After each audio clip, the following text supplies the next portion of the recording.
আসসালামু আলাইকুম রহমতুল্লাহ। আপনি যদি একজন দক্ষ মোবাইল টেকনিশিয়ান হতে চান এবং অ্যাডভান্স লেভেলের কাজগুলো খুব সুন্দরভাবে করতে চান, তাহলে অবশ্যই আপনাকে সর্বপ্রথমে মোবাইলের যে পার্টস রয়েছে বা কম্পোনেন্ট রয়েছে, সেই কম্পোনেন্ট সম্পর্কে খুব ভালো ধারণা রাখতে হবে। কারণ একটি মোবাইলে যত সমস্যা হয়, এর 80% সমস্যা হচ্ছে মোবাইলের যে কম্পোনেন্টস গুলো রয়েছে এই কম্পোনেন্ট থেকে আসে। বাকি 20% যে সমস্যা সেগুলো হচ্ছে মোবাইলের আইসি থেকে আসে। তাই আপনি যদি কম্পোনেন্ট সম্পর্কে খুব ভালো জ্ঞান রাখেন, তাহলে আপনি মোবাইলের ম্যাক্সিমাম সমস্যাগুলোই সহজে সমাধান করতে পারবেন। আচ্ছা, একটি মোবাইলে যত কম্পোনেন্ট থাকে সেই কম্পোনেন্টগুলোর আমি একটি শর্ট লিস্ট করেছি। এই লিস্টের মধ্যে আছে resistor, capacitor, diode, coil, crystal, transistor. এই 6টি কম্পোনেন্ট আপনি যেকোনো মোবাইল মাদারবোর্ডে পাবেন। এই 6টি কম্পোনেন্ট আপনি কিভাবে চিনবেন, এগুলোর কাজ কি, এগুলো কিভাবে কাজ করে এবং এগুলো নষ্ট নাকি ভালো সেটা কিভাবে বুঝবেন, সেই সম্পর্কে এখন আমরা জানতে চলেছি। তাই এই ভিডিওটিকে একটু না টেনে সম্পূর্ণ ভিডিওটি ধৈর্য সহকারে দেখতে হবে, কারণ এই ভিডিওতে এমন কিছু ইনফরমেশন থাকবে যা হয়তো আপনি অন্য কোথাও শুনেননি। এবং এই সকল কম্পোনেন্টের গুণাগুণ সম্পর্কে যদি আপনি বিস্তারিতভাবে জানতে পারেন এবং সেই গুণাগুণগুলো যদি নিজের ভেতর আয়ত্ত করতে পারেন, তাহলে অবশ্যই আপনি ইনশাল্লাহ মোবাইলের যে সমস্যা সেটা খুব সহজে খুঁজে বের করতে পারবেন এবং সেই সমস্যাটি সমাধান করতে পারবেন। বন্ধুরা, আপনি যদি এই মুহূর্তে এই ভিডিওটি দেখে থাকেন, তাহলে অবশ্যই এই ভিডিওটিতে একটি লাইক করবেন এবং সুন্দর একটি কমেন্ট করবেন, কারণ এই ধরনের ভিডিও বানানো অনেকটা সময়ের ব্যাপার।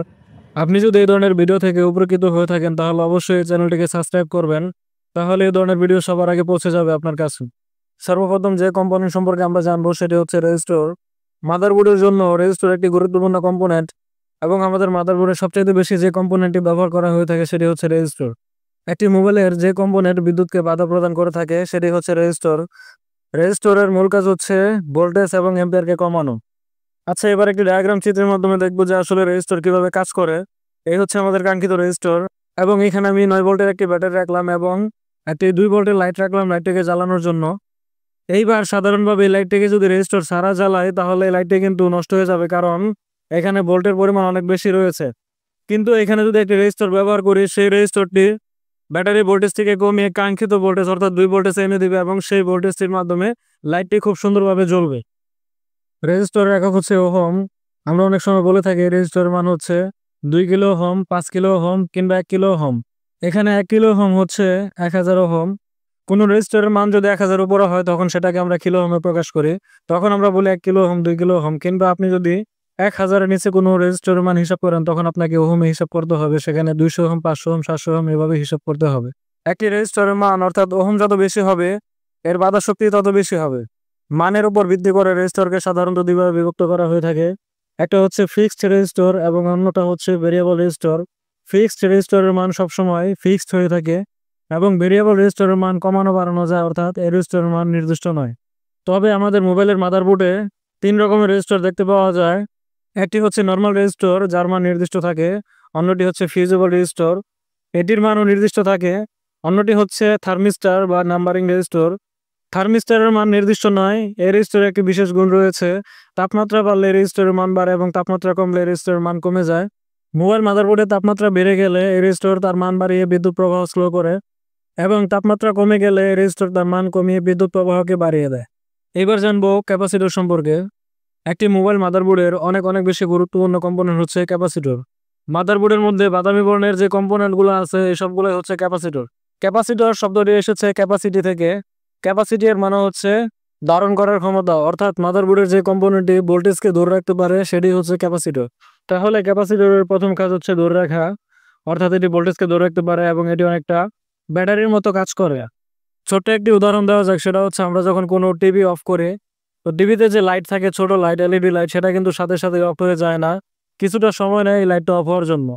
এর কারণ হচ্ছে এই লাইনের সাথে ক্যাপাসিটর সংযুক্ত থাকে এবং ক্যাপাসিটরটি টিভি অন অবস্থায় নিজের ভিতরে ভোল্টেজ জমা রাখে এবং যখন টিভিটি অফ করা হয় তখন সে লাইটকে ভোল্টেজ সাপ্লাই দেয় এবং লাইটটা কিছুক্ষণ অন হয়ে থাকে।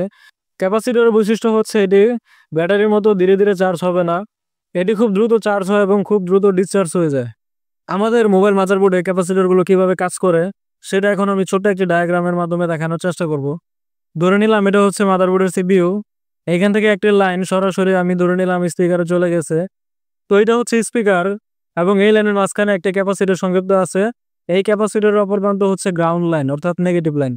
এখন সিপিইউ যখন ভোল্টেজ দিবে স্পিকারকে বাজানোর জন্য, তখন সেই ভোল্টেজ থেকে কিছু ভোল্টেজ ক্যাপাসিটরটি নিয়ে নিজে চার্জ হয়ে যাবে।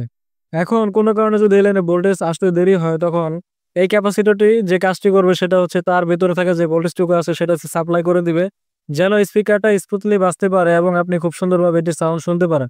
আবার সিপিইউ যদি কম ভোল্টেজও সাপ্লাই করে থাকে সেক্ষেত্রে ক্যাপাসিটরটি তার নিজের ভেতর থাকা ভোল্টেজটি সাপ্লাই করবে যেন স্পিকারটি সুন্দরভাবে বাজে। পরে সেই ক্যাপাসিটরটি আবার এই লাইন থেকে ভোল্টেজ নিয়ে নিজে চার্জ হবে। এভাবে মূলত ক্যাপাসিটর খুব দ্রুত চার্জ হয় এবং ডিসচার্জ হয় এবং এইভাবে করে চার্জ সাপ্লাই দিয়ে থাকে যেন যেকোনো যন্ত্রাংশ স্মুথলি কাজ করতে পারে। ক্যাপাসিটরের আরো একটি গুরুত্বপূর্ণ কাজ হচ্ছে ওভার ভোল্টেজকে প্রোটেকশন করে সে বিভিন্ন গুরুত্বপূর্ণ আইসি কিংবা অন্যান্য যন্ত্রাংশ সেভ করে থাকে। ধরুন এই লাইনটির প্রয়োজনীয় ভোল্টেজ হচ্ছে 2 ভোল্ট, কিন্তু এখানে যদি কোনো কারণে 2 এর অধিক অর্থাৎ 2.5 ভোল্ট চলে যায় তখন সেক্ষেত্রে ক্যাপাসিটর সেই অতিরিক্ত ভোল্টেজটি তার নিজের ভিতর দিয়ে পাস করে গ্রাউন্ডে পাঠিয়ে দেয়, এতে করে এখানে আপনার স্পিকারকে নষ্ট হওয়ার হাত থেকে বাঁচাবে।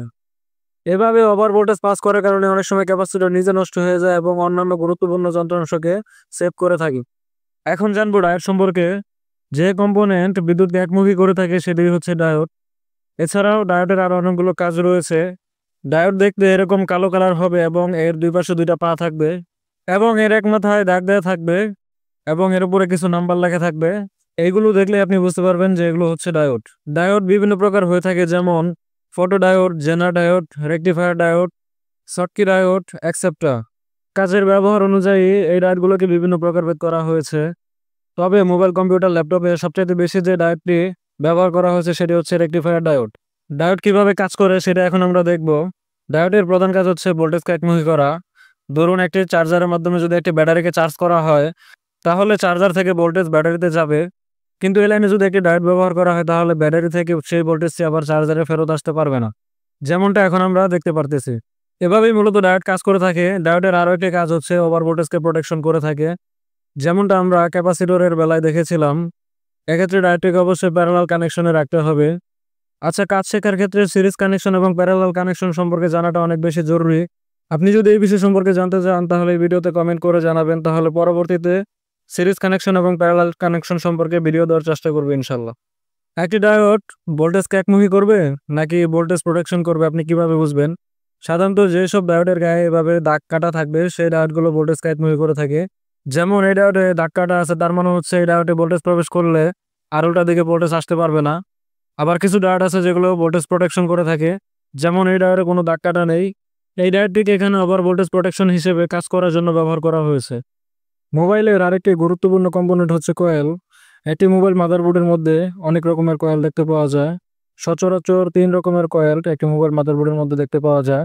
এগুলো হচ্ছে নর্মাল কয়েল, বুস্ট কয়েল এবং বাক কয়েল। এখন আপনি যে কয়েলটি দেখতে পাচ্ছেন সেটি হচ্ছে নর্মাল কয়েল। এই কয়েলটা দেখতে অনেকটা রেজিস্টরের মতো, তবে রেজিস্টর থেকে একটু উচ্চ হবে। দেখতে অনেকটা সাইজ ক্যাপাসিটরের মতো হবে।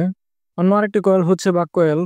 আপনি এখন যে কয়েলটি দেখতে পাচ্ছেন এটি হচ্ছে বাক কয়েল এবং এই কয়েলগুলো সবচেয়ে বেশি পাওয়ার আইসির আশেপাশে পাওয়া যায় এবং এই কয়েলগুলো আগের কয়েলের চাইতে আরো অনেক বেশি উঁচু হয়। দেখলেই আপনি বুঝতে পারবেন যে এটি হচ্ছে বাক কয়েল, কারণ এই কম্পোনেন্টগুলো অনেকটা বড় সাইজের হয়ে থাকে। এবং এই কয়েলটি হচ্ছে বুস্ট কয়েল। বুস্ট কয়েলটি আপনি পাবেন হচ্ছে লাইট আইসির আশেপাশে, এছাড়াও পাওয়ার আইসির আশেপাশেও এই কয়েলগুলো পাবেন।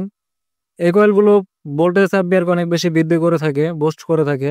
বুস্ট কয়েলগুলো আগের যে কয়েলগুলো আমরা দেখেছি সেগুলোর চাইতে আরো অনেক বড় সাইজের, একটু বড় সাইজের হবে। আপনি একবার দেখলেই এই কয়েলগুলো চিনতে পারবেন। কয়েল জিনিসটা আসলে কি সে সম্পর্কে একটু জানা জরুরি। কয়েল হচ্ছে মূলত একটি তারের কুণ্ডলী, মানে হচ্ছে একটি তারের অনেকগুলো প্যাচ দিয়ে এই কয়েলগুলো তৈরি করা হয়ে থাকে। অনেক সময় এরকম আমরা শুনে থাকি যে আমাদের ফ্যানের কয়েল বাঁধতে হবে, তার মানে হচ্ছে তারের কুণ্ডলী পাকাতে হবে। এরকম একটি কয়েল বাংলে আপনি ঠিক দেখতে এরকম তারের কুণ্ডলী দেখতে পারবেন, যেখানে একটি তারের অনেকগুলো প্যাচ দেওয়া হয়েছে। কয়েলের কাজ কি? কয়েলের কাজ হচ্ছে ভোল্টেজ অ্যাম্পিয়ারকে নির্দিষ্ট পরিমাণে বৃদ্ধি করে পরিমাণ ঠিক রাখা। কখনো কখনো কয়েল ভোল্টেজকে অনেক বেশি বৃদ্ধি করে থাকে, আবার কখনো কিছু কয়েল ভোল্টেজকে কমিয়ে অ্যাম্পিয়ারকে বৃদ্ধি করে থাকে। এটাই হচ্ছে মূলত কয়েলের কাজ। আমাদের মোবাইলে সচরাচর 3.7 ভোল্টের ব্যাটারি দেওয়া হয়ে থাকে, কিন্তু আমরা যখন মোবাইল ইউজ করি সেক্ষেত্রে ডিসপ্লে লাইট জ্বলে, সেক্ষেত্রে কিন্তু অনেক বেশি ভোল্টেজের প্রয়োজন পড়ে। কখনো কখনো 15 ভোল্ট, 20 ভোল্ট, 18 ভোল্টের প্রয়োজন পড়ে, কিন্তু এত ভোল্ট আসে কোথা থেকে? এটাই হচ্ছে মূলত কয়েলের কারিশমা। ব্যাটারি 3.7 ভোল্টকে বুস্ট করে একটি কয়েল মাদারবোর্ডের যেখানে যতটুকু ভোল্টেজ প্রয়োজন পড়ে সেখানে সেই পরিমাণে ভোল্টেজকে বুস্ট করে থাকে বা বৃদ্ধি করে থাকে। মোবাইলের আরও একটি গুরুত্বপূর্ণ কম্পোনেন্ট হচ্ছে ক্রিস্টাল। একটি ক্রিস্টাল নষ্ট হলে একটি ফোন ডেড হয়ে যেতে পারে, কারণ ক্রিস্টালের অনেকগুলো কাজ আছে। একটি মোবাইলে 1টি, 2টি, এমনকি 3টি ক্রিস্টালও ব্যবহার হতে পারে। সর্বনিম্ন একটি ক্রিস্টাল একটি মোবাইলে ব্যবহার হবেই। একটি ক্রিস্টাল, নেটওয়ার্ক আইসি, পাওয়ার আইসি, এমনকি জিএসএম লাইনে ফ্রিকোয়েন্সি বুস্ট করে থাকে।